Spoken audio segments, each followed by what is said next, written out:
Welcome back, City Builders. Kodiak the Kodiak here. On today's new exciting developer insight from Colossal Order, the minds behind City Skylines II, we dive deep into the world of Citizen Simulation and Lifepath. In today's video, we find out about all the parks in the game that will be included at launch, as well as our first look at the new base game prisons and how they can reform your citizens. But wait, there's more. We also get a sneak peek at the next Tesla? Now, before we continue, make sure to subscribe, hit that like button, and don't forget to turn on notifications so you can keep up to date on all the new City Skylines news. And don't forget to leave a comment down below with your thoughts and opinions. Get ready to shape your citizens' lives in City Skylines 2. Okay, before we get started, I just want to let you guys know that if you're watching this the day I record it and upload it, the day after, or even the day after that, I'm actually doing a subathon for the launch of Starfield on my Twitch stream. You can find more about that in my community tab on my YouTube page. You just go to you can't link them below, so just go over there and look at it, please. Thank you. Anyways, we'll be doing tons of cool stuff. You might get gifted a sub. It'll be a fun time. Come hang out. Anyways, let's dive into this dev diary. It's a little on the shorter side in terms of how long this video is actually going to end up being, but there's still some cool stuff that we'll find out about in the insight. Today we're going to talk about citizens.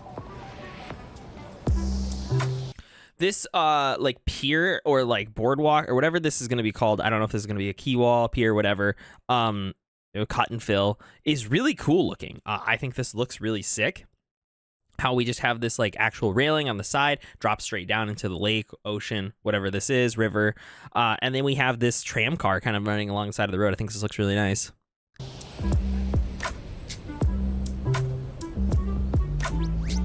Let's see, how am I gonna put my hands like? Yeah, that's good. So, City Skylines 2. You can be like this. Yeah, maybe I can be just like this. Yeah. In the game, you can select a citizen and then click their panel to follow that citizen. Right, and we learned about this in the dev diary on Monday, which if you guys didn't watch, you guys can click the annotation above right now and watch it. But anyways, you can click to follow a citizen. Chirper's back in a big way. You can follow citizens. You can see what they're saying, what they chirp about, a bunch of other cool stuff. They'll talk about it.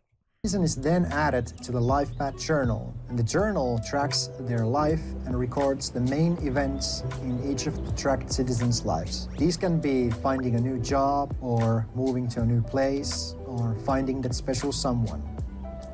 While happiness was an important aspect, the lighting and shots in this are so cool. Also, this is a city of hope. I don't know, this must be like a developer city or something, because I don't remember there being a fourth person that said, hey, I had a city submitted for this. But it does have 100,000 people, and I just want to go back for a second and look at how the game runs on this city before we even pay attention to what they're talking about. Happiness was an important aspect in City Skylines 1. Now, I know they're zoomed in, not tons being rendered, but like, it's running pretty good. Now, obviously, these are dev machines. They're probably going to be super high-end, right? They're going to be very nice. But still, that's a really good sign that it's running really well, even at 100,000 population. It's just a really good sign. I don't know how any other way to put that. While happiness was an important aspect in City Skylines 1, we have greatly improved on it in City Skylines. That is a very polluted river. Oh, well, it's New Dollarton. Yeah, we know that the one river in New Dollarton is like heavily polluted. 2. Happiness is made of the citizens' well-being and health. Well-being is affected by the availability of basic services. It is also affected by the crime rate of the city.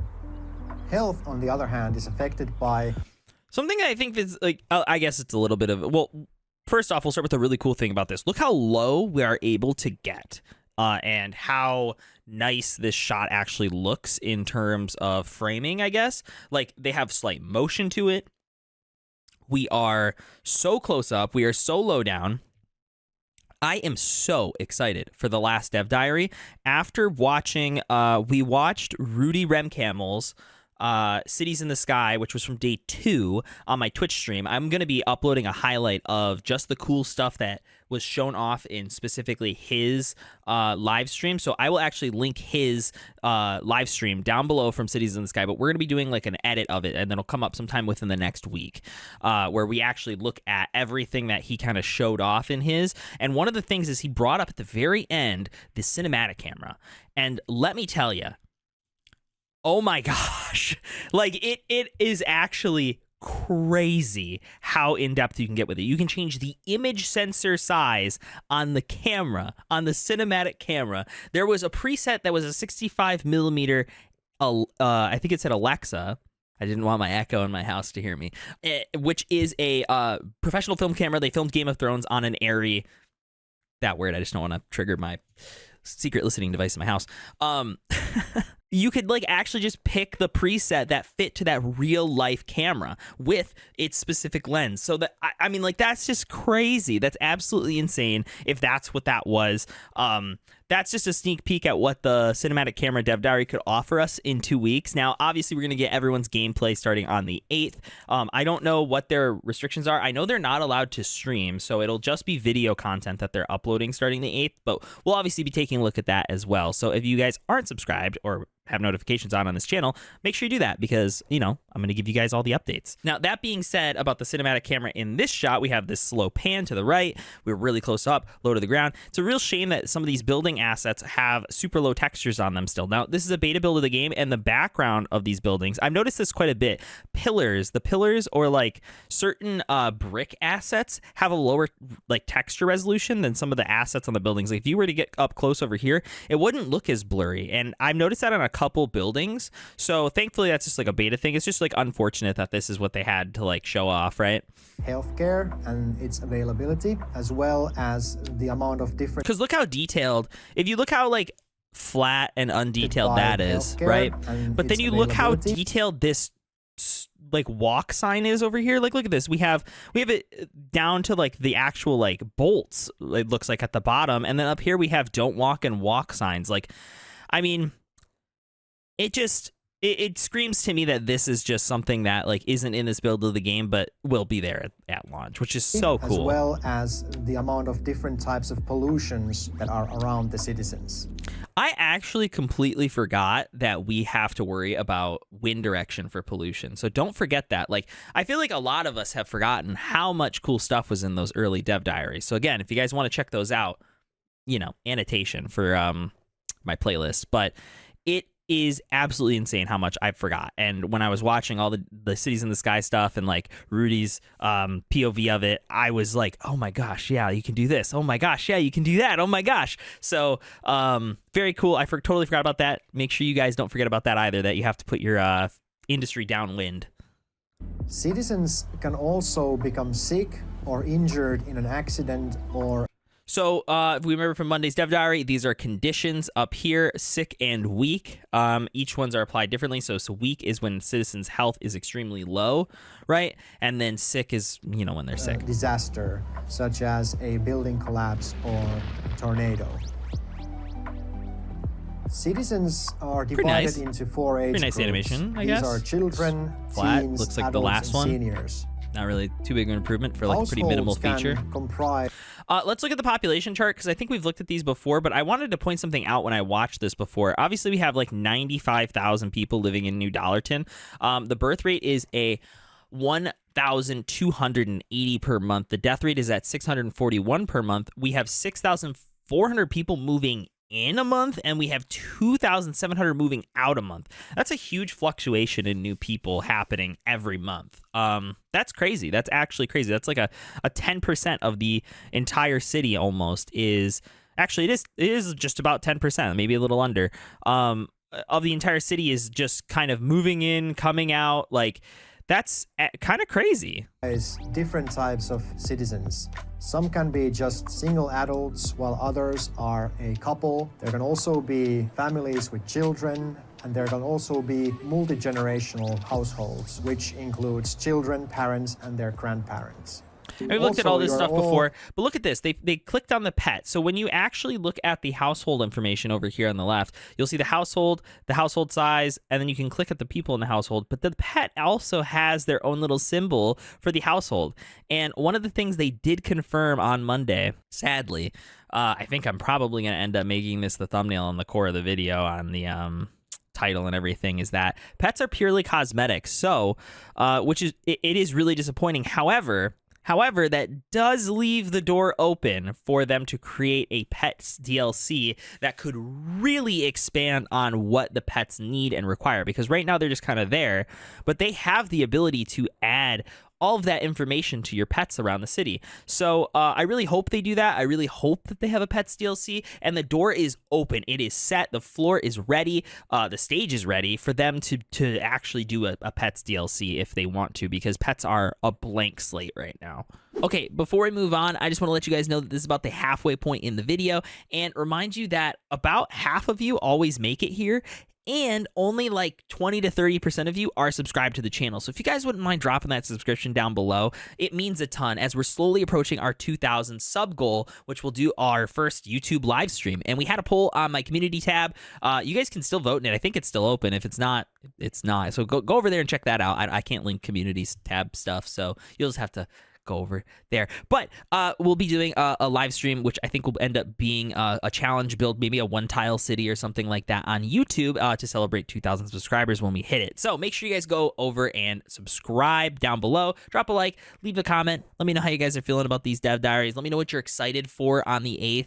Just any comment will do for the algorithm. And this is where I also like to thank my YouTube members and my Discord subscribers. So I want to give a huge verbal shout out to J15 Wine and RKP, whose name is very easy to say, as he reminded me in the comments last week, and my other Discord subscribers. So I want to thank you guys so much. You guys can support me over there, and you guys get a ton of really awesome benefits, and it is actually just the best way to financially support me if you want to. So please go do that. And yeah, anyways, let's get back to the video. Super excited to hear that the Chirper is back. The Chirper shows you the chirps from the citizens as well as businesses. I am very excited about Chirper. City services. And if you guys didn't watch Monday's Dev Diary, essentially, he'll talk about this as well, but essentially, your people will tweet out about stuff or chirp about stuff. So Earl Mills, our education system is so amazing, so they're really happy, but they could say our education is so terrible, right? And if they were to say so terrible and there was a bunch of bad stuff, so the smog is so unbearable, 13,000 people liked that chirp, right? And imagine that this was terrible and it had 4,000. More people are being affected or see the smog as a worse issue, or it's negatively affecting them than is the education system affecting them negatively. So if this was negative. So keep that in mind, that the higher the likes, the more it is impacting the citizens. Especially those of the citizens are important in that they will show you what's happening in the city and how the citizens feel about it. They can send positive or negative chirps. And if you look at the like ratio on the chirp, you can kind of sense whether that subject matter is important to the citizens or not. Which is what I just said. And, well, it started as a bug, but we liked it so much that you can actually like the chirps yourself. How is that a bug? How did that become a bug? How did it become a bug that you can like them? Like, wouldn't you have to code that in first? I don't get it. I don't get how that could have been a bug. I mean, it's still really cool, don't get me wrong. In the game, we feature 5 different levels of education. Just trying to wrap my head around it. Poorly educated, how it even happened. Educated, well-educated, and highly educated. And each of these education levels is matched with a school. Each citizen from teenager onwards decide whether they go to school or a job based on the potential wage they will. This is our first real look, I think, at city statistics. This was kind of like the big thing for me looking at this dev diary of like new information. We actually get to see what the city statistics look like, and they look really clean. Like, I really like the UI for this a lot. I think it looks really nice. I think it's really nice that they have like a faded drop down underneath it. I like the actual UI for sorting. They're broken down into subcategories, so it's easy to find stuff. I'm a big fan, and you can adjust the timescale down here with the slider. I'm a big fan. I'm a big fan of the city statistics. This is like something that I don't look at too often, but when I'm like sending tornadoes at my city on my Twitch stream, which again, you can find a link to down in the description, we'll like, you know, maybe go look at how many people died or something after the tornadoes or something like that. So I do like come in here once in a while, but I feel like not that many people really take a look at city statistics unless you're looking at like solving a specific issue and seeing when it started, right? And I think that this looks really nice to be able to easily find like all the information you quickly need and then get the heck out of this window. But it is fun to look at them sometimes.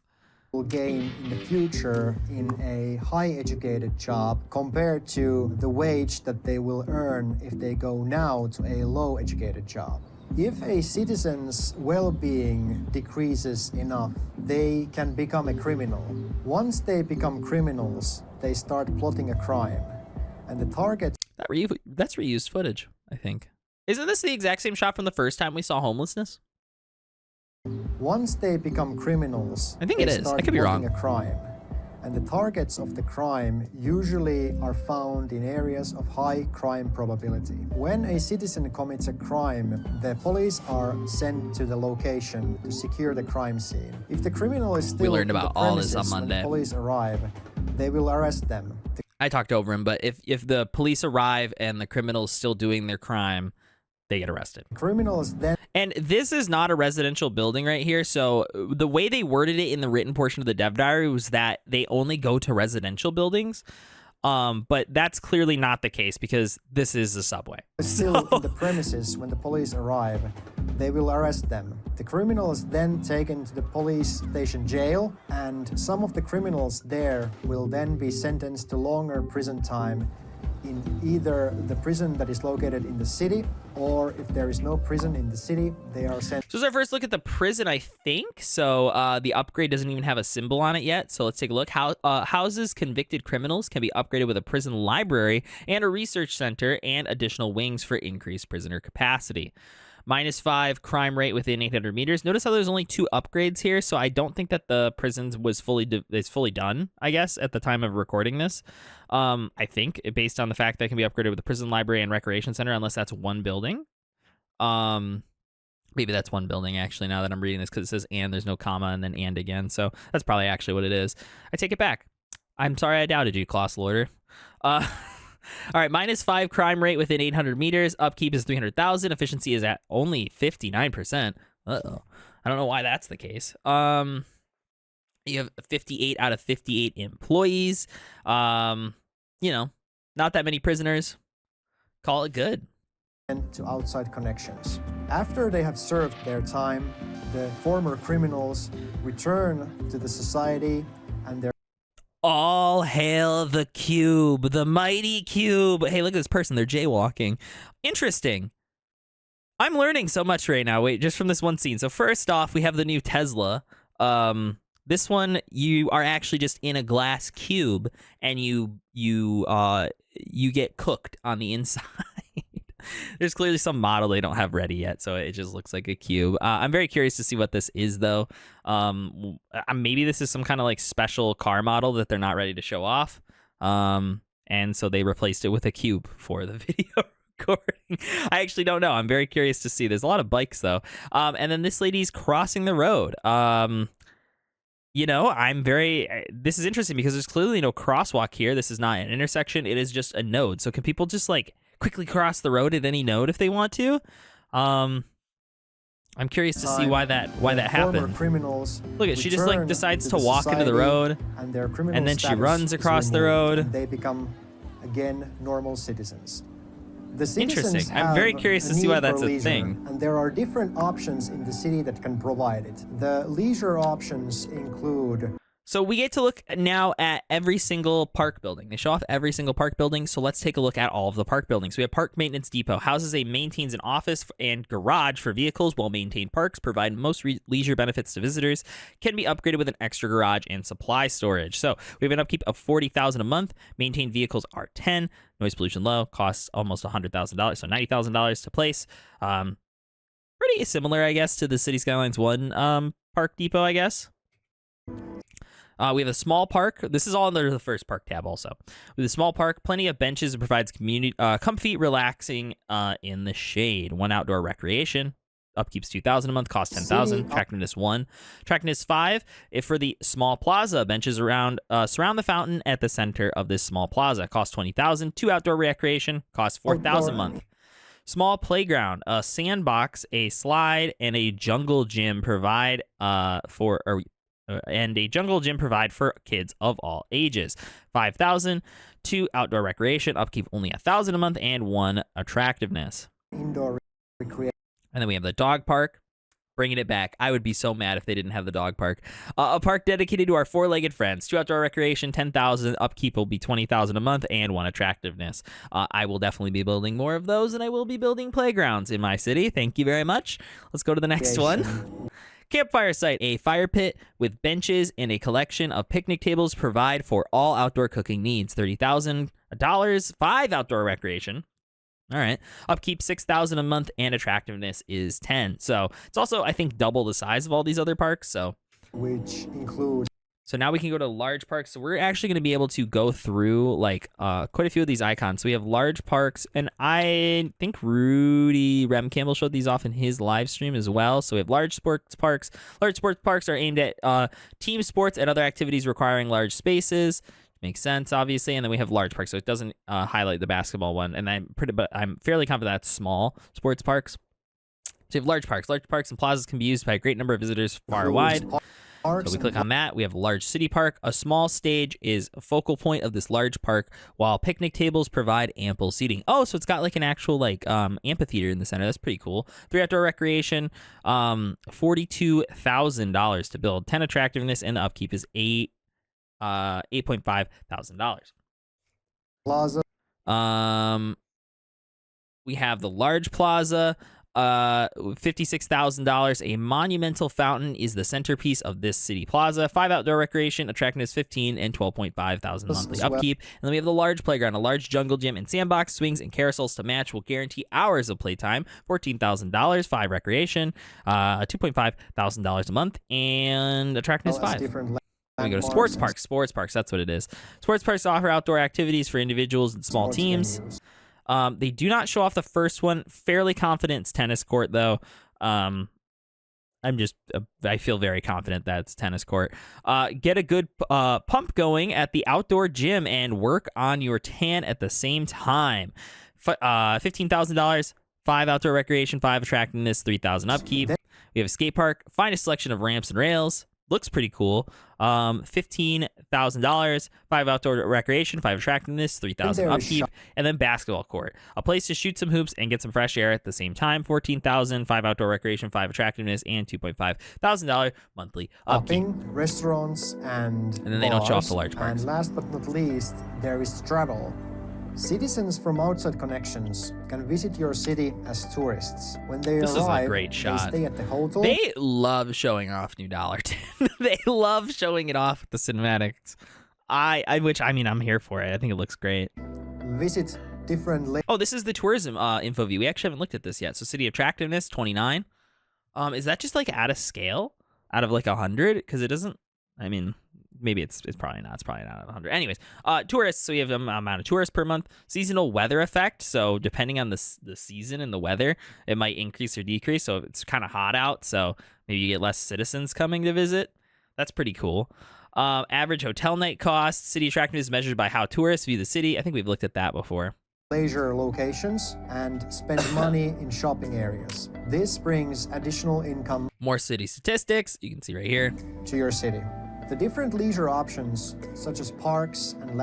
So this is the Marvelous Marble. Okay, a visually striking oil-style building with marble decorations, guaranteed service satisfaction to all tourists it attracts. So this is a signature building. Minus 1% import cost citywide, plus 1% attractiveness citywide, and plus 5% well-being within 1.5 kilometers. Oh my goodness. Cool. Requires food and sells lodging for tourists. Landmarks increase your city's attractiveness. Waiting for an ambulance. Uh-oh. Yep, back to the hospital. Okay. Thanks for watching. Hey! Hey! Come on, guys. All right. Cool. I mean, I think that this might be the last big week for Dev Diaries. I think the cinematic camera, I'm super excited for it. I hope you guys are too. The sound and music, I don't know that there's going to be much there in terms of new stuff that we haven't seen from the Creators in the Sky event in terms of what the radio provides, because we know the radio provides emergency broadcasts. So that's what we're looking at next week. And next week on Friday, which is the 8th, creators can start sharing their stuff. Now, again, I haven't been reached out to, so like I'm just hedging my bets and saying that I'm probably not going to get invited to it. But if I do, obviously check out my YouTube channel because I will be uploading stuff if I do get invited to that. Otherwise, I encourage you guys to check out either Canadian Moose Plays or Slay3K, as they're both two content creators that I associate with moderately regularly, who I actually think you guys should go check out. I think they're both great content creators, and they will both be having content on the 8th for City Skylines 2. So I think you guys should go check them out. I'll leave a link to their channels down in the description below. So I want to thank you guys for watching this week. I appreciate it. And again, if you guys are watching today, when I upload this, or the next day, or the day after that, I might be live on Twitch with the Starfield Subathon. So if that game interests you, makers of Skyrim and all the other re-releases of Skyrim and the Fallout series, it's their new IP. So I'm very excited. I hope you guys are too, and I'll catch you guys in the next one. Deuces.